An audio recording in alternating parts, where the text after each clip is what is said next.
Hello everyone.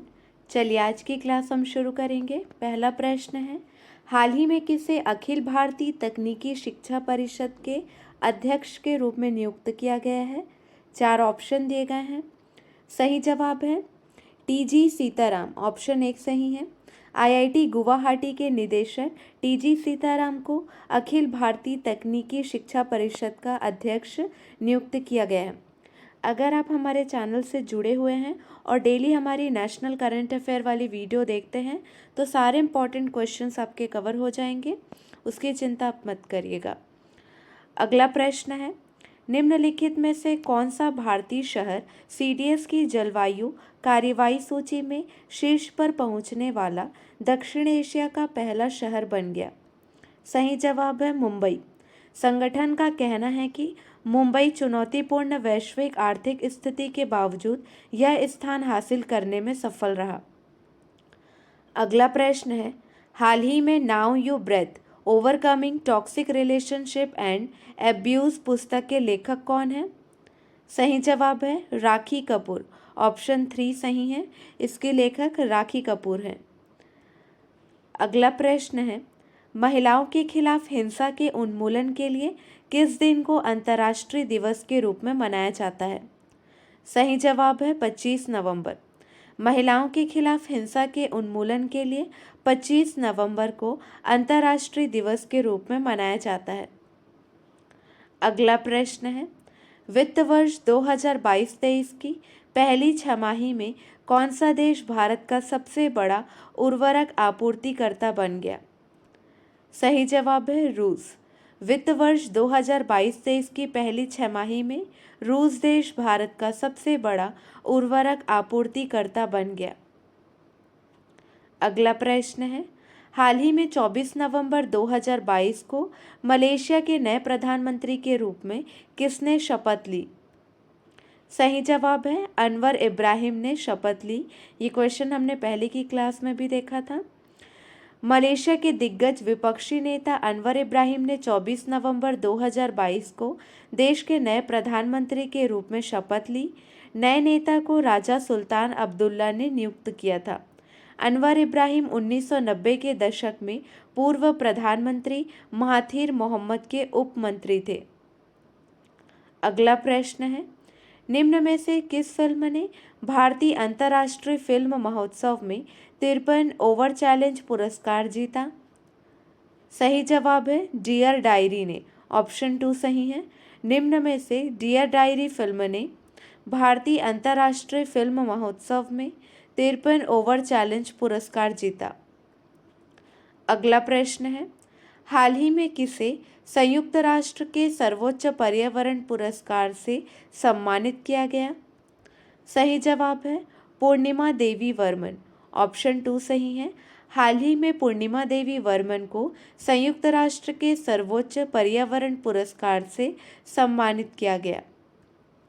अगला प्रश्न है, निम्न में से किस पेमेंट्स बैंक ने फेस आधारित ई-केवाईसी प्रणाली की शुरुआत की? सही जवाब है एयरटेल पेमेंट्स बैंक ने। निम्न में से एयरटेल पेमेंट्स बैंक ने फेस आधारित ई-केवाईसी प्रणाली की शुरुआत की। अगला प्रश्न है, रूस से उर्वरक आयात में कौन सा देश शीर्ष पर है? सही जवाब है भारत। ऑप्शन 3 सही है। अगला प्रश्न है, हाल ही में बाबू मणि का निधन हो गया, वो कौन थे? सही जवाब है पूर्व भारतीय फुटबॉल कप्तान थे। उन्होंने 55 अंतर्राष्ट्रीय मैचों में भारत का प्रतिनिधित्व किया है। अगला प्रश्न है, भारत ने 15वीं एयरगन चैंपियनशिप में कितने स्वर्ण पदक जीते हैं? सही जवाब है 25। 28 पदक में से 25 भारत ने जीते हैं। अगला प्रश्न है, किसके द्वारा 9 दिसंबर 2022 को हैदराबाद एयरपोर्ट एक्सप्रेस मेट्रो की नींव रखी जाएगी? सही जवाब है ऑप्शन 1 मुख्यमंत्री के चंद्रशेखरन राव द्वारा। राष्ट्रीय कैडेट कोर का 74वां वर्षगांठ कब मनाया गया? सही जवाब है 27 नवंबर 2022 को। राष्ट्रीय कैडेट कोर का 74वां वर्षगांठ 27 नवंबर 2022 को मनाया गया। अगला प्रश्न है, भारत में किस बैंक ने अपना पहला स्टिकर आधारित debit card first app launch किया? सही जवाब है ऑप्शन 2 IDFC फर्स्ट बैंक।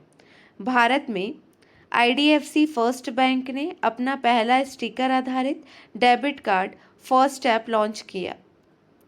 अगला प्रश्न है, हाल ही में किस राज्य के समुद्री तट पर कछुए की लुप्त प्रजाति ओलिव रिडले को देखा गया है?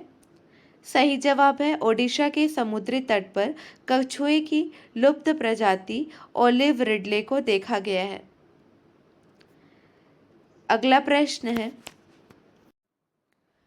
चलिए अब हम कुछ प्रश्नों का रिवीजन करेंगे। दुनिया भर में सर्वाधिक भाषाओं वाले देशों में भारत कौन से स्थान पर है? सही जवाब है चौथे स्थान पर। दुनिया भर में सर्वाधिक भाषाओं वाले देशों में पापुआ न्यू गिनी 880 भाषाओं के साथ पहले स्थान पर आता है, वहीं भारत चौथे स्थान पर है। इंडोनेशिया 715 भाषाओं के साथ दूसरे स्थान पर है। नाइजीरिया 527 भाषाओं के साथ तीसरे स्थान पर है। भारत 456 भाषाओं के साथ चौथे स्थान पर है।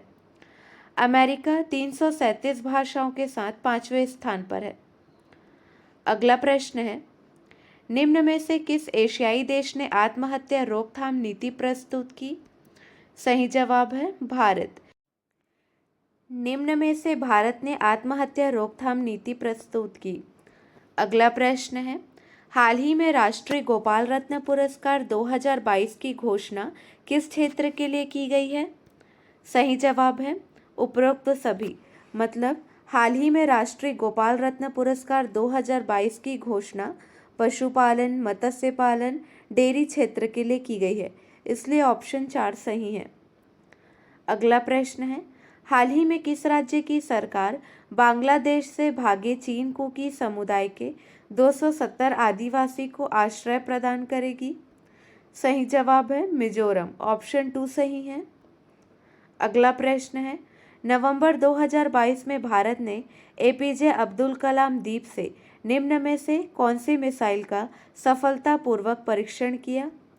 सही जवाब है अग्नि 3, ऑप्शन नंबर 3 सही है अग्नि 3। अगला प्रश्न है, निम्न में से किस स्थान पर पूर्वोत्तर के पुलिस महानिदेशक का 27वां सम्मेलन आयोजित किया गया? सही जवाब है अगरतला, ऑप्शन 2 सही है। अगला प्रश्न है, कर्नाटक सरकार ने कितने जिलों में हाथी टास्क फोर्स का गठन किया? सही जवाब है ऑप्शन 3 4। कर्नाटक सरकार ने 4 जिलों में हाथी टास्क फोर्स का गठन किया है। अगला प्रश्न है, निम्न में से किस राज्य में नवंबर 2022 में वार्षिक युवा महोत्सव सोनजल 2022 शुरू हुआ? सही जवाब है जम्मू कश्मीर। निम्न में से जम्मू कश्मीर राज्य में नवंबर 2022 में वार्षिक युवा महोत्सव सोनजल 2022 शुरू हुआ। चलिए आपके लिए एक प्रश्न है, इसका सही जवाब आपको कमेंट सेक्शन में देना है। मलेशिया का 10वां प्रधानमंत्री किसे नियुक्त किया गया है? 4 ऑप्शन आपको दे दिए गए हैं। आज के लिए बस इतना ही। अगले वीडियो में मिलेंगे नए प्रश्नों के साथ। Keep watching and keep learning.